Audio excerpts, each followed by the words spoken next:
내가 또 메대 사람 다리오 원년에 일어나 그를 도와서 그를 강하게 한 일이 있었느니라. 이제 내가 참된 것을 내게 보이리라. 보라, 바사에서 또 새 왕들이 일어날 것이요 그 후에 넷째는 그들보다 심히 부유할 것이며 그가 그 부유함으로 강하여진 후에는 모든 사람을 충동하여 헬라 왕국을 칠 것이며 장차 한 능력 있는 왕이 일어나서 큰 권세로 다스리며 자기 마음대로 행하리라. 그러나 그가 강성할 때에 그의 나라가 갈라져 천하 사방에 나누일 것이나 그의 자손에게로 돌아가지도 아니할 것이요 또 자기가 주장하던 권세대로도 되지 아니하리니 이는 그 나라가 뽑혀서 그 외에 다른 사람들에게로 돌아갈 것임이라. 남방의 왕은 강할 것이나 그 군주들 중 하나는 그보다 강하여 권세를 떨치리니 그의 권세가 심히 클 것이요 몇 해 후에 그들이 서로 단합하리니 곧 남방 왕의 딸이 북방 왕에게 가서 화친하리라. 그러나 그 공주의 힘이 쇠하고 그 왕은 서지도 못하며 권세가 없어질 뿐 아니라 그 공주와 그를 데리고 온 자와 그를 낳은 자와 그때 도와주던 자가 다 버림을 당하리라. 그러나 그 공주의 본 족속에게서 난 자 중에 한 사람이 왕위를 이어 권세를 받아 북방 왕의 군대를 치러 와서 그의 성에 들어가서 그들을 쳐서 이기고 그 신들과 부어 만든 우상들과 은과 금의 아름다운 그릇들을 다 노력하여 애굽으로 가져갈 것이요 몇 해 동안은 그가 북방 왕을 치지 아니하리라.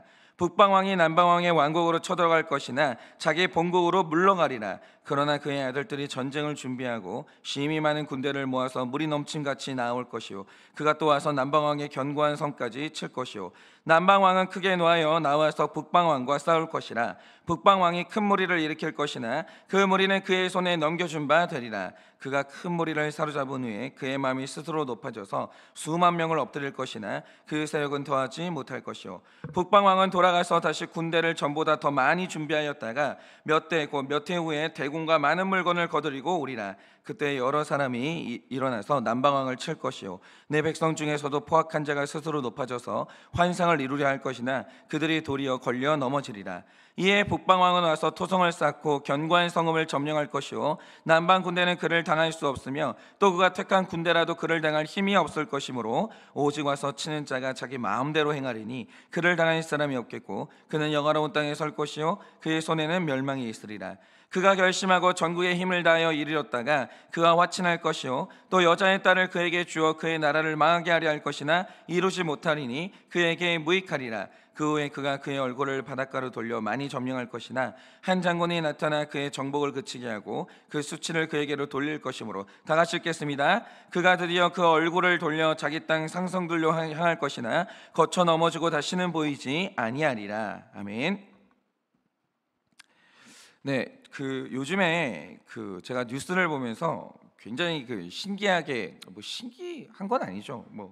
좀 보고 있는 게 하나 있는데 참 이게 왜 이런 게 중요한지 모르겠는데 최근 우리나라에서 굉장히 이슈가 되는 문제가 역사 논쟁이지 않습니까? 그러니까 이제 우리나라 역사 중에서 1900년대에 일어났던 이 근현대사를 어떤 관점으로 볼 거냐, 이게 지금 우리나라에서 굉장히 뜨거운 이슈가 되고 있어요. 그런데 제가 이제 역사적인 소양이 워낙 부족하고 이런 문제에 대해서 무식한 사람이 견해를 밝히는 게 구원 사역에 아무 도움이 안 되기 때문에 어떤 관점이 옳으냐 전혀 제 관심사가 아닙니다. 결론이 나겠죠. 팩트라는 게 있으니까. 근데 이제 제가 흥미롭게 보는 건 이거예요.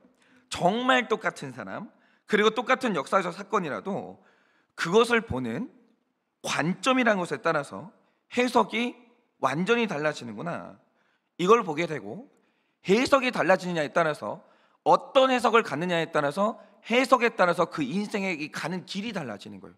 그러니까 관점 굉장히 중요합니다. 해석은 삶인 거예요. 인생인 거예요. 굉장히 중요하다는 거죠. 그래서 제가 이런 걸 보면서 이 관점을 세운다는 거, 해석된다는 거, 이게 얼마나 중요한지 이걸 느끼고 있거든요. 그런데 이게 영적인 이 부분에서는 얼마나 더 중요하겠어요.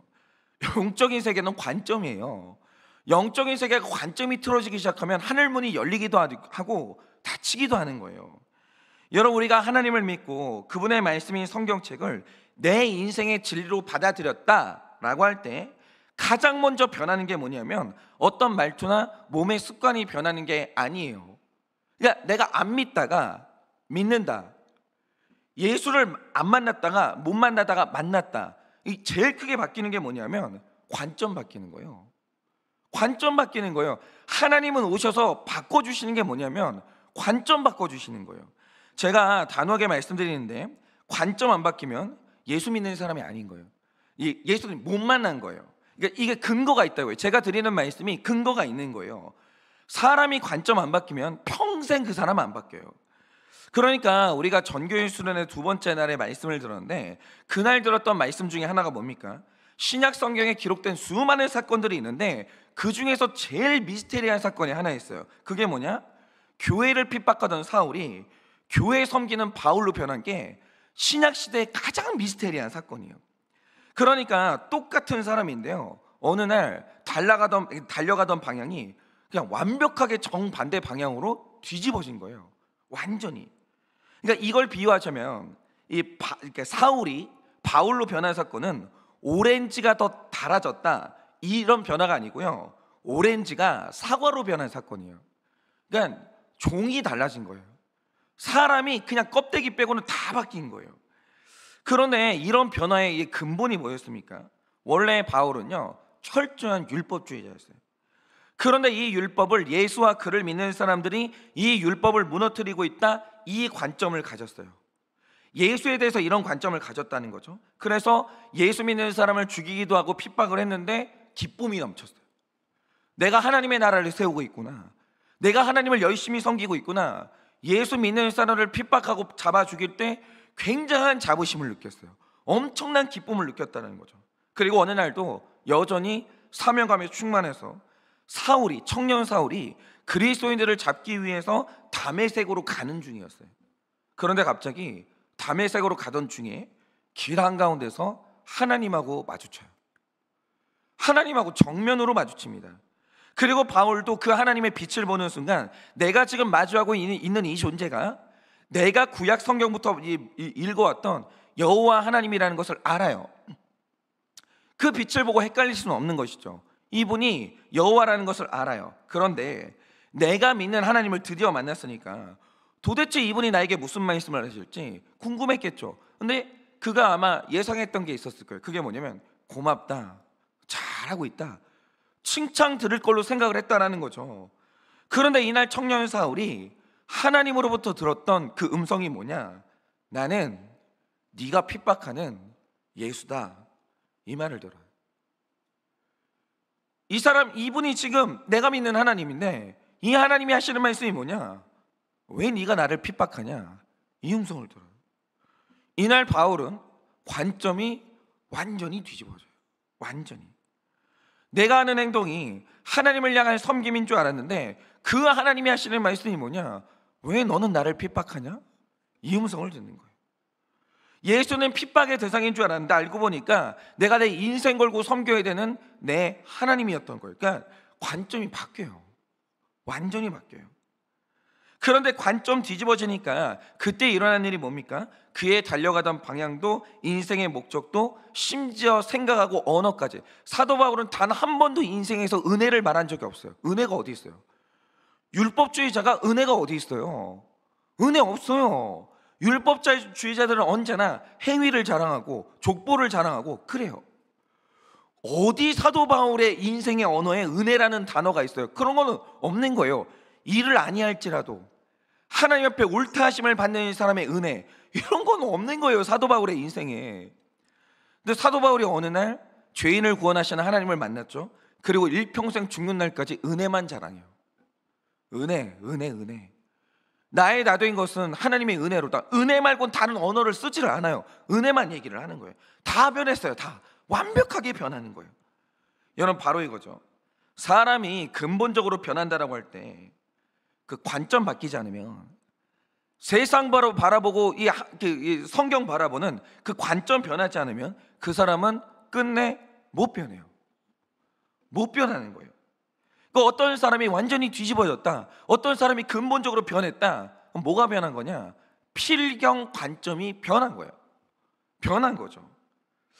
그러면 이거는 이제 저의 개인적인 견해가 아니라 이 모든 그리스도인들이 같은 가치관을 가져야 될 때, 똑같은 관점을 가져야 될 때, 그럼 그 관점과 가치관이 뭐겠습니까? 바로 그게 구속사적인 가치관이에요. 이거는 저만 부르시는 게 아니에요. 그러면 구속사적인 가치관이라는 게 뭡니까?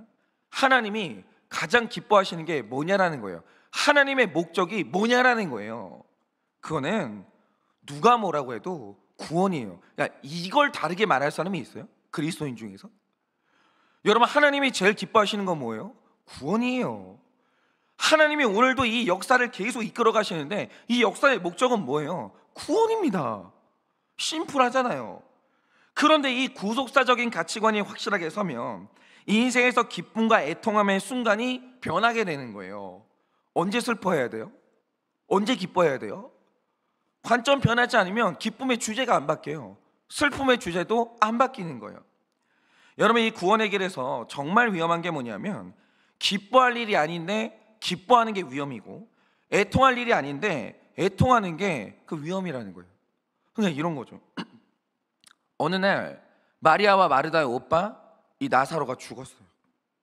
예수님이 오셨어요. 울 일이 아닌데 다 울고 있는 거예요. 예수님이 그걸 보고 너무 분한 거예요. 얘가 나를 믿는데, 얘를 부활할 건데 다 울고 있는 거예요. 애통할 일이 아닌데 애통하고 있는 거예요. 이 말 뜻이 뭐냐면 이 사람들이 지금 복음을 모르는 거예요. 관점이 안 바뀐 거예요. 이렇게 되는 거죠. 여러분, 진짜 우리 한번 묻고 싶어요. 뭐가 기쁜 일이에요? 뭐가 기쁜 일이에요? 그러니까 이 사람이 뭘 보고 기뻐하는지를 보면 이 사람이 세상 사람인가 그리스도인가 이거 볼 수 있는 거예요. 여러분, 뭐가 기쁜 일이에요? 애통한 일은 뭐예요? 그러니까 우리가 인생에서 가장 바뀌어야 될 게 이거라는 거죠. 그리고 우리가 다니엘서를 지금까지 묵상하면서 우리가 바로 이 다니엘의 관점을 바꾸시는 하나님의 역사를 보게 되는 거예요. 여러분, 한번 잘 보세요. 지금 이제 다니엘서가 후반부로 들어왔습니다. 조금 있으면 다니엘서 끝나요. 그런데 하나님이 다니엘에게 세상 나라가 무너지는 예언을 계속 보여주시는데 이게 다니엘이 놀랄 정도로 정확한 거예요. 그런데 우리가 물어야 될 건 이겁니다. 하나님이 다니엘에게 보여줄 만한 환상이 얼마나 많아요. 얼마나. 하나님은 늘 있잖아요. 우울한 것만 보여주시는 하나님이 아니에요. 여러분, 야곱의 인생의 가장 우울한 그날에, 돌베개 베고 광야에서 자고 있던 그날에 야곱이 봤던 환상이 뭡니까? 큰 사다리가 하늘과 땅으로 이어져 있는데 천사들이 바쁘게 일하고 있는 거예요. 야곱을 위해서. 하나님이 그런 환상도 보여주신다라는 거죠. 그런데 왜 하필이면 하나님이 세상 권력의 흥망성쇠를 예언하시고 그걸 미리 계속 보여주시냐 이거예요. 시리즈로. 이거는 명확한 이유와 목적이 있는데, 자, 다니엘서가 10장으로 들어오면 그 이후부터 하나님이 본격적으로 300년 후에 있을 각 나라의 미래에 대한 환상을 보여주십니다. 그러니까 10장 1절을 보면 다니엘이 환상을 보기 시작하는 이 시점을 말해주는데 아주 특이하게 기록하고 있어요. 그러니까 뭐라고 기록하냐? 이렇게 기록합니다. 바사왕 고레스 제3년에 한 일이 벨드사살이라 이름한 다니엘에게 나타났는데 그 일이 참되니 곧 큰 전쟁에 관한 것이라 이렇게 기록합니다. 그러니까 앞으로 300년 후에 있을 일들을 하나님이 10장부터 열어주기 시작하는데 그 시점을 뭐라고 하냐면 고레스 왕 제3년에 이렇게 기록해요. 그럼 우리가 여기에서 물어야 될 게 있는 거예요. 그게 뭐냐면, 자, 하나님이 보여주시는 환상은 오늘 우리 삶에 어떤 그 변화를 일으키기 위해서, 오늘 우리에게 어떤 메시지를 주기 위해서 하나님이 메시지를 주시는 거예요. 그럼 우리가 물어야 될 게 뭐냐면 고레스 왕 제3년에 이 환상이 보였어요. 그러면 고레스 왕 제3년에 하나님의 백성들에게는 어떤 일이 일어나고 있었어요? 그런데 역사를 보면요, 바로 이때 이스라엘 백성들의 삶에는 해석이 안 되는 일이 일어나고 있는 중이었어요. 그럼 그게 뭐냐? 성경에서 고레스 대왕이 정말 유명한 사람인데 그가 왕이 되자마자 첫 해 가장 먼저 한 게 뭐냐면 포로로 끌려왔던 이스라엘 백성들의 해방을 선포합니다. 그리고 너희가 고향으로 돌아가면 예루살렘 성전을 다시 지어도 좋다, 너희 나라를 다시 세워도 좋다, 이런 허가를 내주는 거예요. 그러나 그러자 자유를 얻은 유대인들 일부가 자기 고향 땅이 이스라엘 땅으로 돌아오게 됐고, 오자마자 제일 먼저 자기 집을 짓지 않아요. 오자마자 제일 먼저 자기한테 필요한 시설을 짓지 않아요. 제일 먼저 하는 게 뭐냐? 성전 짓기 시작해요. 그러면 이때 사람들이 기대하는 게 뭐겠습니까? 자, 기적적으로 해방이 선포됐어요. 또 기적적으로 성전 건축의 허락이 떨어졌어요. 하는 일마다 팍팍 되는 거예요. 드디어 하나님이 우리 앞길을 여시는구나, 드디어 하나님이 일하기 시작하는구나, 우리가 복받기 시작하는구나, 이거를 믿게 되는 거죠. 그러면 자연스럽게 또 믿어지는 게 뭐겠어요? 앞으로도 잘 되겠지. 되는 일만 일어나겠지. 하나님의 복이 공급되고 있으니까 되는 일이 일어나겠지. 그러면서 성전 건축이 일사천리로 될 줄 알았어요. 그리고 이제 첫 삽을 뜨거든요. 그런데 당황스러운 게 뭐냐, 성전을 짓기 시작하니까 갑자기 주변 나라 전부 다 반대하기 시작해요. 전체가 들고 일어나더니 다 반대하기 시작해요. 그러니까 이걸 적용하자면 이런 거예요. 자, 내가 예수 믿게 됐어요. 마음이 너무 뜨거워요. 자, 오늘부터 내가 우리 집에 전도를 시작하면 다 예수 믿고 돌아오겠지, 다 기대를 하는 거예요. 그런데 이제 명절에 가가지고 식구들한테 예수 믿자고 하니까 다 반대하는 거예요. 너나 믿으라고. 심지어는 나도 못 믿게 만드는 거예요. 핍박이 일어나는 거예요. 이런 일들이 지금 일어나는 거예요. 급기야 유대인들이 반란을 계획하고 있다는 편지가 페르시아 왕에게 들어가게 되는데, 페르시아 왕이 그거를 믿게 돼요. 그래서 왕의 명령으로 결국에는 성전 건축이 중단됩니다. 근데 이게 얼마나 중단되냐면 무려 16년 동안 건축이 중단이 돼요. 그래서 이스라엘 백성들이 포기합니다. 기다리고 기다리다가 안 되니까 완전히 절망에 빠져서 성전 건축을 포기해요. 그리고 그 다음에 그 모아놨던 재료들 있죠, 이걸 가지고 자기 집을 짓기 시작해요. 그러니까 고향 땅으로 돌아간 이스라엘 백성들이 꿈이 좌절돼요. 이거 되나? 될 것 같은데? 될 것 같은데? 근데 안 돼요. 그런데 이 안 되는 일이 한창 일어났던 시점이 언제냐? 그게 바로 고레스 왕 제3년의 시점이었다는 거죠. 그러니까 이때 이스라엘 백성들은요 막 헷갈리는 거예요. 분명히 하나님이 보내서 이스라엘 땅이 돌아왔는데, 해방됐는데 성전 건축이 안 되는 거예요. 뭐냐 이거죠. 그래야 이런 일들을 한창 겪고 있는데 다니엘도 이게 해석이 안 되는 거예요. 고향 땅에 돌아간 이스라엘 백성들도 해석이 안 되는 거예요. 왜 안 되는 일이 일어나나? 하나님이 우리를 사랑하시는데 왜 안 되는 일이 자꾸 일어나나? 이게 이해가 안 되는 거죠. 그런데 이런 혼란 가운데 있을 때 하나님이 다니엘에게 환상을 보여주시는 거예요. 이 환상을 보여주시는 거죠. 그러니까 이 하나님이 보여주시는 이 환상은 아주 중요한 목적이 있어요. 그러면 그 목적이 뭐냐? 이전에도 제가 말씀드렸지만 다니엘서는 정말 중요한 특징이 있는데, 다니엘서는 미래를 얘기하는 예언이 기록되어 있거든요. 그런데 다니엘서보다 정확한 예언이 없어요. 이게 하나님이 해석의 여지를 안 줘요. 정확하게 이게 어느 시점의 일이고 어떤 사건이라는 걸 너무 정확하게 얘기를 해줘요. 그리고 이게 다 맞아 들어가요. 소름 끼칠 정도로 정확해요. 그래서 다니엘서는 논란이 뜨거운 책이에요. 어떻게 이 정도로 사람이 예언할 수 있냐, 이거 진짜 다니엘이 쓴 거 맞냐, 이런 논쟁이 뜨거울 정도로 이 예언이 너무 정확해요. 그런데 오늘 말씀의 예언도 다니엘의 시대로부터 300년 후의 사건을 얘기하는데 이게 정확히 일어나요. 그러니까 애매한 게 아니라 정확하게 일어나요. 이 300년 후에. 그러면 이제 어떤 사건이 일어나냐? 여러분 2절 말씀을 보시면 앞으로 3명의 왕들이 일어날 것이고 그 후에 4번째 왕이 일어나는데, 그 왕이 가장 강할 것이고 사람들을 충동해서 헬라 왕국을 친다라고 하거든요. 그런데 이 페르시아의 역사를 보면 고레스 대왕으로부터 4번째 일어나는 왕이 누구냐? 에스더의 남편인 아하수에로 왕이에요.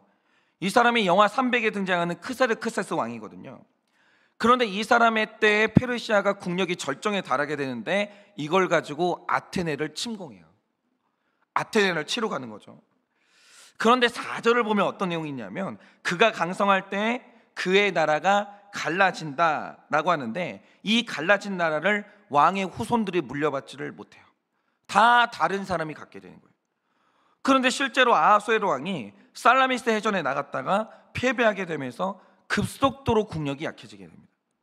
그러다가 알렉산더 대왕한테 나라를 통째로 뺏기게 되는데, 나중에 가면 알렉산더가 죽으면서 4명의 장군들이 페르시아를 통치하게 돼요. 그러니까 페르시아를 나중에 페르시아 사람이 갖는 게 아니에요. 남의 나라 사람이 4갈래로 다 나눠 먹게 되는 거예요. 그리고 5절 이하를 보면 남방왕이 북방왕에게 딸을 주게 되고 둘이 화친을 시도한다라고 하는데 이게 실제로 일어나요. 그러니까 4개로 쪼개진 나라 중에서 남쪽에 있는 나라가 프톨레마이오스 왕국이고 북쪽의 나라가 셀레우코스 왕국이거든요. 그런데 남쪽 왕이 자기 딸을 북쪽 왕에게 결혼을 시켜요. 그리고 화친을 맺게 됩니다. 근데 문제는 뭐냐면 이 북쪽 왕에게는 이미 결혼한 라오디게라는 아내가 있었어요. 그런데 이제 아내 입장에서 가만히 보니까 이러다가 남쪽 공주한테 자기 거 다 뺏기게 생긴 거예요. 그리고 이혼당하게 생긴 겁니다. 그러니까 한 일이 뭐냐, 자기 남편과 시집 오는 남쪽 공주 있죠, 전부 다 독살시켜 죽여버려요. 그러니까 여자들 무서워요. 싹 다 죽여버려요. 그러니까 원래 있던 부인이 남편이 남쪽 공주를 데려오니까 남쪽 공주도 독살시켜 죽여버리고 자기 남편도 다 죽여요.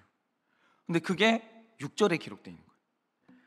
그러니까 여러분이 지금 이 기록이 얼마나 놀라운지가 이제 감이 안 오시는데, 다니엘이 이 예언을 받은 게 이 사건이 일어나기 300년 전에 받은 그 예언이에요. 그리고 300년 후에는 이 모든 일들이 실제로 싹 다 일어나요. 싹 다. 그런데 다니엘이 이걸 몸으로 다 겪는 거예요. 하나님이 어떤 일의 미래를 보여주세요? 그러면 그 일이 실제로 일어나요. 다니엘이 얼마나 놀랬겠어요? 진짜 일어나네. 그리고 하나님이 어떤 미래를 알려주시면 그 일이 또 일어나요. 이걸 다니엘이 반복해서 겪어요. 근데 이걸 통해서 하나님이 다니엘에게 말하고 싶은 게 있고, 지금 저기 이스라엘 땅에서 안 되는 일을 겪고 있는 이스라엘 백성들에게 말씀하시는 게 있는 거예요. 그게 뭐냐, 들어보세요. 스포츠라는 세계에 범죄가 있거든요. 여러분, 스포츠의 묘미가 뭐냐면 이게 예측이 안 돼야 스포츠는 재미있는 거예요. 예를 들어서 오늘도 두산과 기아가 야구 경기를 하는데 사람들이 이 스포츠 경기를 보러 가는 이유가 뭐냐면 누가 이길지 예측이 안 되는 거예요.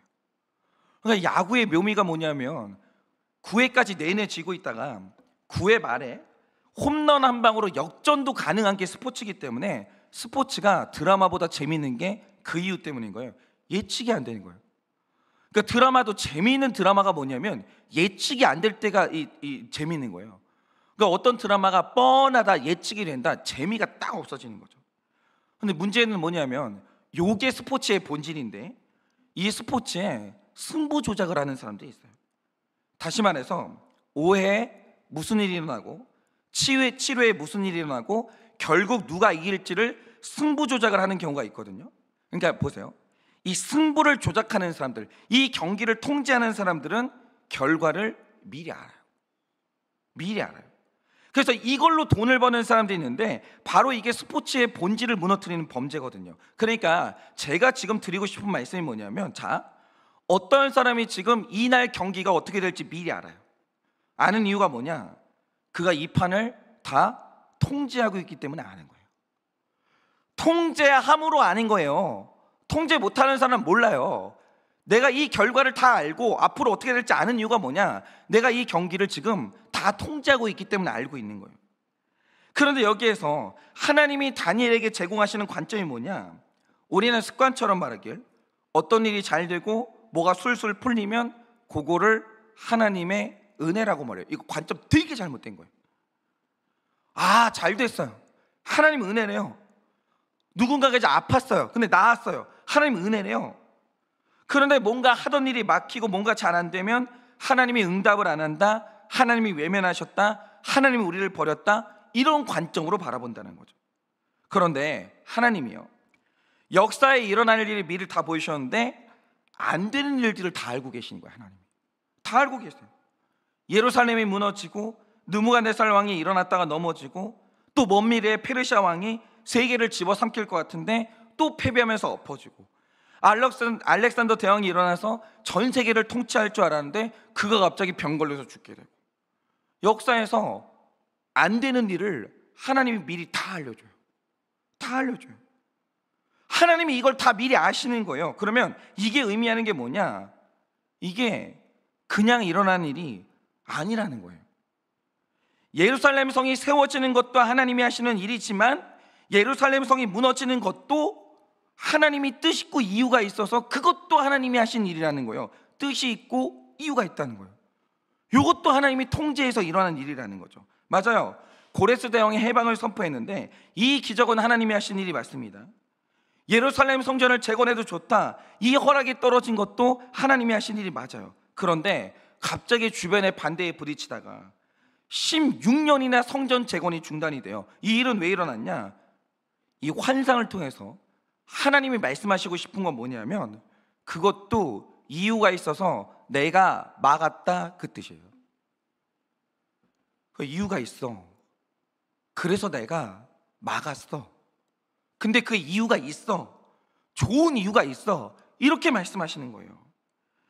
여러분, 하나님이 하시는 일은 크기와 범위가 엄청나게 길고 넓은데, 잘 보세요. 하나님이 이스라엘 백성들을 해방시켰지만 앞으로 하나님은 이스라엘 백성들에게 성전 하나도 자기 힘대로 지을 수 있는 힘을 끝내 안 줘요. 이스라엘은 나라가 생겼어요. 다시 회복은 됐어요. 근데 이후로도 하나님이 그들에게 힘을 안 줘요. 그래서 결국 이스라엘 백성들이요, 이 나라 저 나라의 지배를 받다가 결국 마지막에 어느 날 이 나라를 지배하는 나라가 일어서게 되는데 로마의 지배를 받아요. 힘이 없는 바람에 로마의 지배를 받아요. 그런데 왜 하나님이 로마 시대까지 이스라엘의 힘을 뺐냐? 그래야 예수님이 오셨을 때 로마의 손에 그 예수가 죽을 수 있는 거예요. 만약 이스라엘이 자주 독립국가였고 그래서 자기 목소리를 낼 수 있는 힘이 있었다면 예수님은 우리를 위한 희생 제물로 죽을 수가 없어요. 그러니까 예수님이 결국 힘이 없는 바람에 잡혀가고 힘이 없는 바람에 끔찍한 방법으로 사형당하신 것이 전부 다 하나님이 말씀하시는 게 뭐냐면 내가 한 일이라는, 내가 했어. 너희가 로마의 통치를 받는 것도 내가 한 일이고 예수가 힘이 없어서 십자가에 끌려가서 죽었잖아. 그거 내가 한 일이야. 다 하나님이 하신 일이에요. 다 하나님이 하신 일이에요. 되는 일만 하나님이 한 게 아니에요. 안 되는 일도 하나님이 말씀하신 게 이거예요. 그것도 내가 한 거야. 이게 이 다니엘서의 메시지. 그러면 왜 이렇게 하셨냐 이거죠. 이유가 뭐냐면, 자, 예수님이 죽자 이게 복음이 돼서 이게 사울이라는 청년을 바울로 변화시켜요. 그러자 어느 날 바울이 이 복음 들고 로마로 들어가요. 그리고 훗날 로마가 복음으로 정복이 돼요. 그러니까 이 예수님이 죽었는데 이거 누가 한 일입니까? 그거는 하나님이 한 일이에요. 그런데 하나님이 일으키신 죽음은 예수님의 부활로 연결되는 거예요. 그러니까 잘 들으세요. 다 하나님이 하신 일이에요. 부활도 하나님이 하시는 일인데 예수님이 처참하게 힘없게 죽으신 사건이 뭐냐? 그것도 하나님이 하신 일이에요. 그러니까 어릴 때 설교 시간에도 자주 말씀드리지만 정말 아버지 교회가 안 되는 거예요. 계속 안 돼요. 하는 일마다 안 돼. 그게 이해가 안 되는 거예요. 여기가 교회인데 어릴 때 배운 게 교회 머리가 그리스도라는 거예요. 여기 하나님이 주인이라는 거예요. 하나님이 주인인데 안 돼, 교회가. 안 되는 거예요. 그래서 나는 어릴 때 어떤 생각을 가졌냐면 하나님이 임하는 곳은 되는 일이 일어나고 하나님이 버린 곳은 안 되는 일이 일어나는 줄 알았어요. 그러니까 버려서 안 되는 일이 일어난다고 생각을 했어요. 그 어릴 때 그 생각을 했어요. 왜 하나님이 우리 아버지를 버렸지? 왜 하나님이 우리 교회를 버렸지? 그리고 나중에 이어지는 생각이 뭐냐면 뭘 잘못해서 버림받았지? 여기까지 가는 거예요. 그런데 복음을 알다 보니까 갑자기 관점이 바뀌는 거예요. 그게 뭐냐면 예수님이 돌아가셨잖아요. 예수님이 안 됐잖아요. 그러면 하나님이 예수님을 버리신 거예요? 그럼 예수님이 죽으실 때는 예수님이 무슨 죄를 지어서 뭘 잘못해가지고 그렇게 하나님께 버림받은 거예요? 이게 좀 안 맞기 시작해요, 관점이. 그러면서 변화가 되기 시작하는 거죠, 이 구속사적인 관점이. 근데 나중에 알고 보니까 일어난 일이 뭐냐, 그 길고 큰 뜻이 있어서 하나님이 되는 일도 있게 하시는데 안 되는 일도 있어야 되는 거예요. 예수 부활을 위해서는 예수님이 이 땅에 오시기도 해야 되는데 기적도 일어나야 되는데 예수님이 죽는 사건도 있어야 되는 거예요. 그러니까 오늘 다니엘이 말해주는 중요한 관점이 뭐냐, 예루살렘 성전이 세워지는 것도 하나님의 일이지만 예루살렘 성전이 무너지는 것도 하나님이 이유가 있어서 하시는 일이에요. 좋은 일도 나쁜 일도 똑같이 하나님의 역사예요. 이거 구분하시면 안 돼요. 택자의 인생에 좋은 일도 나쁜 일도 다 하나님의 역사예요. 이 관점이 이제 바뀌어야 돼요. 그냥 일어나는 일이 아니에요. 제발 그러니 내 삶에는 되는 일만 있어야 된다, 하나님이 나를 사랑하시면 되는 일만 있어야 된다, 애저녁에 이거는 버리세요. 이건 일어나지 않는 일이에요. 내 삶에 일어나는 모든 일들이 하나님이 이유가 있어서 하시는 일이다, 생각과 관점을 여기로 바꾸셔야 되는 거예요. 여기로. 그러니까 제 삶이 이제는 안 되는 일 너무 많이 일어나죠. 안 되는 일이 너무 많이 일어나는데 회복이 빠르고 두려움이 너무 많이 사라지는 거예요. 이유가 뭐냐면 안 되는 일에 대한 관점이 바뀌어버린 거예요. 제가 되는 일도 하나님이 이유가 있어서 하시지만 오늘 안 되는 일이 일어나거든요. 그러니까 제 목회 가운데도 안 되는 일이 계속 일어나요. 근데 이제는 그걸 관망하게 되는 이유가 뭐냐면 이런 거예요. 뭘 하시려고 이걸 하시나? 야, 하나님이 좋은 일 하고 계시는데 또 뭘 하시려고 하나님이 이건 또 안 되게 하시나? 요게 사람 인생을 바꿔요. 사람의 두려움을 인생 가운데 싹 물러가게 만드시는 거예요. 이 안 되는 일에 대한 관점이 있대요. 이것도 나를 사랑하시는 하나님의 역사인데 무슨 선한 일을 하시려고 안 되게 하시나? 이 관점 중요해요. 이 관점 굉장히 중요해요. 되는 일은 무턱대고 축복이고 안 되는 일은 저주고 징벌이다. 이 관점에서 반드시 벗어나셔야 됩니다. 길고 넓은 관점에서 보면 모든 사건을 통해 하나님이 이루실 바로 그 구원의 역사가 있는 거예요. 그러니 오늘 이걸 기억하셔서 이 구속사의 관점으로 여러분의 모든 되는 사건과 안 되는 사건을 하나님의 은혜로 해석해내는 여러분 되시기를 예수님의 이름으로 축원합니다. 이 시간 제가 기도하고 축도함으로 예배를 마치겠습니다. 기도하겠습니다. 주님, 예수님이 이 땅에 오시기 위해서는 이스라엘 백성들이 여리고 성도 정복하고 안악자손도 물리치고 홍해바다도 갈라지고 당연히 되는 일이 있어야 합니다. 그러나 예수님이 이 땅에 오시기 위해서는 예루살렘 성전이 무너지고 왕들이 잡혀가고 다니엘은 환관이 되고 성전을 짓고자 하는데 성전 건축이 좌절되는 그 안 되는 사건도 있어야 하는 것입니다. 주님, 우리 삶에 되는 일은 축복이고 안 되는 일은 저주라는 이 관점이 반드시 바뀌게 하여 주옵소서. 안 되는 일을 볼 때 이것도 하나님의 역사인데, 하나님이 선한 일 하시는 하나님이 오늘 이 사건을 나의 삶에 주셨는데 왜 이 사건들을 주시는가 기대하는 마음으로 나의 하나님을 굳건히 믿는 믿음으로 그 안 되는 모든 사건들을 바라보게 하여 주시고 소망을 잃지 말고 오늘도 안 되는 사건들을 바라보고 하나님이 이루실 일들을 기다리는 우리가 될 수 있도록 주님이 은혜를 허락하여 주시옵소서. 지금은 우리 주 예수 그리스도의 은혜와 하나님 아버지의 그 크신 사랑과 성령님의 위로하시고 교통하여 주시는 그 역사하심이 잘 되는 일만 하나님의 일이 아니라 안 되는 일 또한 하나님의 일인 것을 깨달아 언제나 어떤 사건이 일어나든지 하나님의 선한 일을 바라보기를 원하는 사랑하는 모든 주의 종들의 머리 위에 지금으로부터 영원 무궁토록 함께 있을지어다. 아멘.